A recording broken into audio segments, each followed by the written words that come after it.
Wagwan, I'm at the Sacred Goddess Retreat in the mountains of St. Lucia, and today we're going to be doing a Yoni steam. It's my first time ever doing a Yoni steam, and we're going to be learning about the herbs that we will be using in the Yoni steam. So you're going to want to watch right through to the end so that you can learn what are the herbs that are good for your womb, that are good for your vagina, that are good for your yoni. Have you ever done a yoni steam? If yes, comment yes and let me know. And if no, comment no. If you commented yes, let me know what herbs you used in your yoni steam. That's if you know. And if you commented no, let me know if that's something that you would try. Anyways, let's hand over to Empress Crystal. Okay, so we all got our herbs and we're supposed to guess what each herb is. Well, this one is the Cersei, I believe. I think so. I think there's vervain somewhere, but not sure what the rest is, so we're going to find out. They all got their herbs. So let's find out. It builds iron. It's very rich in iron.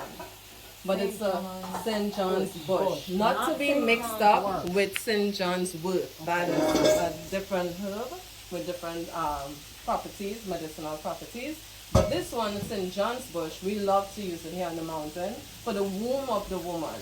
I would just touch on just a few things about the St. John's bush, but I will let Valerie say her one thing about the St. John's bush.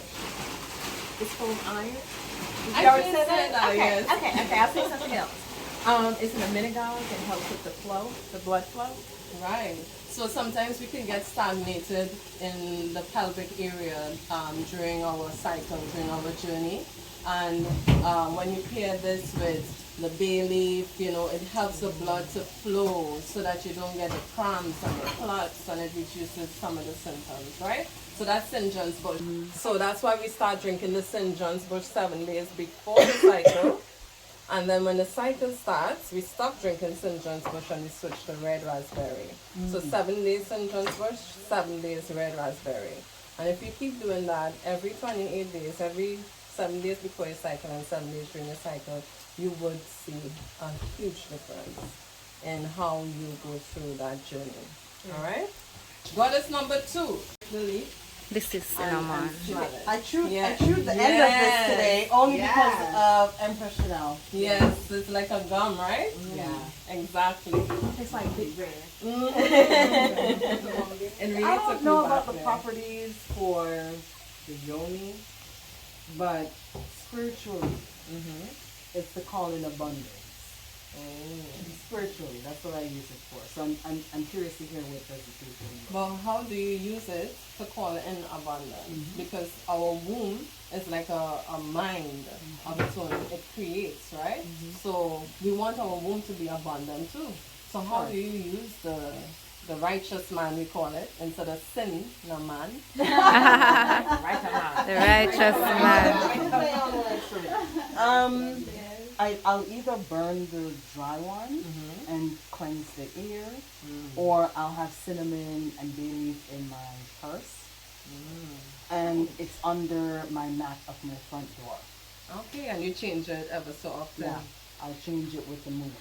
Oh, okay. Give thanks for sharing that. I love that we have information, we share information, and we learn it because there are different cultures here, different cultural practices, different names that we use for the same herb in different places. So it's good that we're doing something like this. So I remember having an interaction with a goddess, and she told me that she used the stick of the cinnamon during her yoni steam, and sometimes will go as far as inserting it, right? Especially when you have certain infections. Now I haven't done that, but because some persons know how strong the antifungal, antibacterial properties are in it, it is definitely used that way to help, because that's a place that we want to keep a balance of the flora or our pH balance.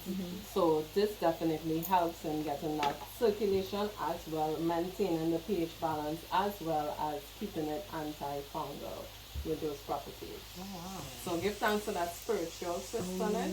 And So the cinnamon has the one, two, three lines in it. That's how you identify the cinnamon or the righteous man. Red and raspberry. some of them that I appreciate love is the fact that it's very rich in iron. And you know we lose blood every month, right? Or every 28 days. So it's perfect to build up that iron reservoir because it's one of the highest, the herbs with the highest concentration of iron, right? So you pair that with a little vitamin C, which is abundant in bay leaf. Yeah. And it's a good tea because you have your vitamin C and your iron, drinking Red it down raspberry. and setting your womb right. Another thing is that it's good for the digestive system. Yeah. Right? Okay. So for persons who take antacid and suffer with reflux or anything with the digestive system, it helps cool the digestive system. So it has anti-inflammatory properties. And I love that about this. And one of the things too I forgot to mention that we do at Mount Kailash Rejuvenation Center with the red raspberry. Somebody should be holding up the red raspberry so our audience could see. You should show our audience what the red raspberry leaf looks like. It's that what I was going to say about the red raspberry. What we do with it, give thanks, is that we use it every cycle. From the first day of your cycle, you start drinking the red raspberry. And you do that for 7 days. Whether your cycle continues or not, you do it for 7 days. From the start of your cycle, and you drink it every day, 3 times a day, preferably, for 7 days. And you do this consistently every month, and you will see some of the symptoms that you've been having. If it's headache, some people vomit, some people it's a lot of cramps. You know, you will see these things adjusted with just consistency and frequency. Red raspberry can do a lot for women. All right. What is number 3? Yeah. Monique. Yes, so I have Cersei. Cersei, and in Jamaica, I think we call it bitter melon or bitters. Yeah. Yes. I think it has everything in it, but I know it's bitter, so it might be just good for you, like an antiviral or antibacterial. I don't know. Well, what are some of the ways the locals in Jamaica use it? Well, it's a tea that we drink daily. Daily? We can, yeah. For we wash drink out. just regularly, right? Okay. What Cersei would be for? If you have like a headache or a cold. They will make Cersei? Yeah. Okay, give thanks. You know, when I was growing up, my grandmother, she loved the herbs and believed in it and used the herbs to heal us, right? So when we were small, we hated it because it's so bitter. Yes. So she used to do this thing called shushu. She had 2 enamel cups, and she would make the tea with milk and sugar and stuff, but she would boil the water with the Cersei. And she would, you know, put just the right amount of milk and the right amount of sugar to get us to drink it. And, you know, it have the kakamkuli. So she would stand by the sink, and she would be shushu, we call it shushu in the tea. That's how we make latte tea back then when we didn't have latte machines, right? But still though. Okay. And we had a swizzle stick too that came after. Yeah. So yeah, we used to drink that, and she used to give us that for the worms and parasites. Yeah, for wash out. We also ate I remember growing up eating the we call it kokomkuli. Yes. We eat the little Yes. seeds that come out that come And with it. isn't it amazing that the seeds be sweet, Sweet, but yeah. everything is bitter? Bitter, yeah, because I remember that's why I know the smell of it. And it's only when I smell it, I'm like, oh, I know this, that's kokomkuli. Right. But and I think we use it with tea too. I mean, when my mom makes bush tea, there's so many things in there. I'm pretty sure everything on this table is a part of our bush tea ritual. Yeah. But never really got to know the names of everything. So it's really great to get to know the names of the various. And they're true properties because they're just culturally you just take them. Yeah. You take them. You trust Granny. Yeah. You don't say trust what Granny says to do. And exactly. And one day a customer came with a ripe one, and it was big in the store, and she was eating it like an apple. In the store and eating the kakam kuli. And I'm like, what? And she said, yeah, take it out, and she gave me one. And that's the first time I tried eating the, when it's yellow, I ate the flesh of it. And it wasn't that bitter, that you have to dip it in salt and pepper. It was good. So we use it for parasites, we use it for eczema, we use it for skin conditions. So this is one of the herbs in the Caribbean. We like to put a bucket of water in the sun, noonday sun, so it heats up the water. And you take some kakam kuli, rub it up in the water so your water turn green, and then you use that water to bathe the children that have skin conditions like eczema and psoriasis and ringworms and these kind of things. So kakam kuli is very effective when it comes to parasites and fungus. Yeah. White vervain with a white flower on it, right? And the one with the purple flower, signifies that it's rich in the zinc, for the man, prostate, and we also need zinc too, but it's loaded with iron as well. And this is a herb that you could drink it as a tea, and it works nice on your nervous system to relax you, right? So you could pair that with soursop in the evening, soursop leaves, and you make a tea. It just, So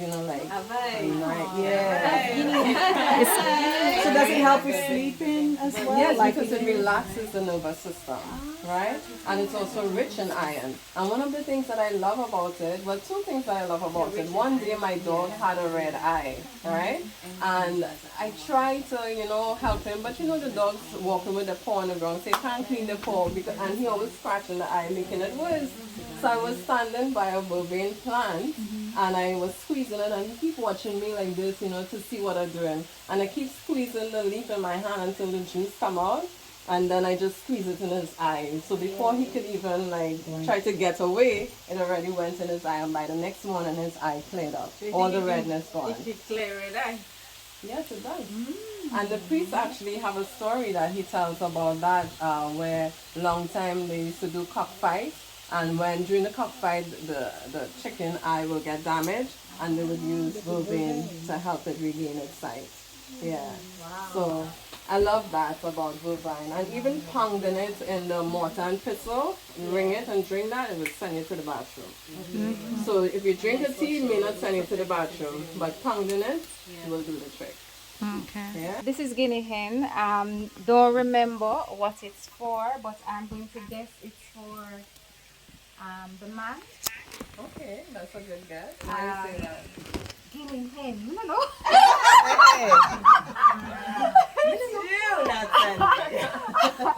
So maybe it helps with impotence, maybe.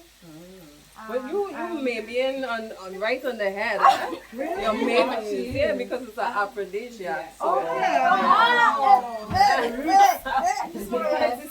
So in Ghana, the roots of this is put in gin.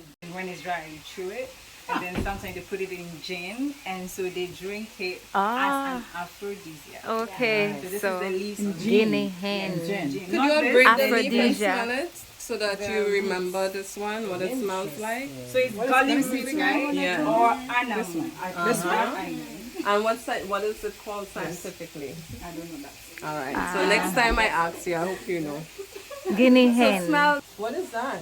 Thyme? I don't think so. In Trinidad we call it pine thyme. Oh, Yeah, what do you call it?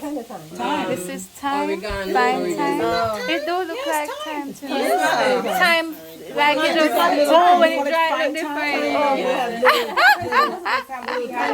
Okay, so it's not thyme, it's oregano.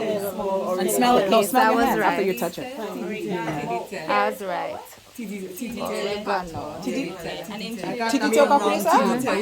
I called that time and I called No the way. cinnamon the bay leaf, so I got two wrong. Oregano, not thyme. Oregano. Viral infection. So the fungus. fresh one? Or Yeah, the you put it in the steam. What if you don't have the one fresh one? Sorry? What if you don't have the fresh one? You'd use the dry one. Do you mean toenail fungus? Sorry? You mean like nail fungus? Yes, so at time, you see the color of my big toe, my toenail? When I was growing up, they were always green, black, never clear like this. And one This one. Showing this and one day I was doing a little research and I found that the cream Lamisil is what the doctors prescribed to me. It was just causing a lot of pain in my foot and giving me headaches, so I stopped using it. And then I found that the oregano was antifungal.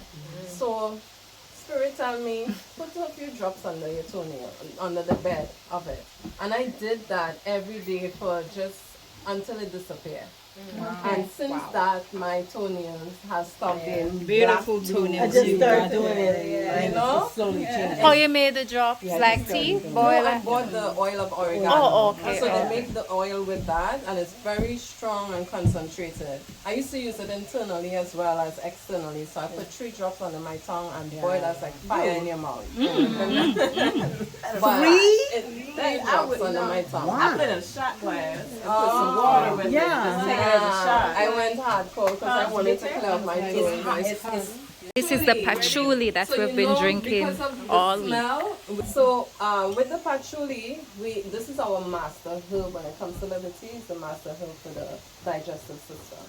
It reduces flatulence, gas, any sort of challenges that you'll have in the digestive system. Patchouli is the master herb, but it's also good for anxiety as well. If you're having like athlete foot, somebody, your foot's smiling, you make a little tea, put it in a tub, soak your foot, because it have antiviral, antibacterial properties as well that can help with it. So I love, what I did one time with the patchouli is I had a bottle of virgin coconut oil, and I broke up some of the dried leaves of it and put it in that oil and leave it for like a month. And then I use that oil and rub on my skin. Oh, that's smart. When you smell that on your skin, especially at night, just before you go to bed, it's like, But right now I can't take any smell. Is it You supposed don't to can have? smell with anything, the Oh, garlic no. roots. No, just the garlic root and this. Everything else, I smelled it really So you vibrant. said this is used to make perfume? Yeah. They say the patchouli is also good for the skin and the hair.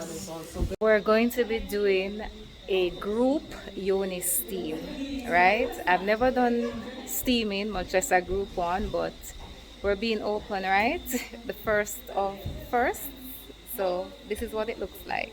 You know, it has blue vervain, red raspberry, guinea head weed, cinnamon, St. John's bush, Cersei, patchouli.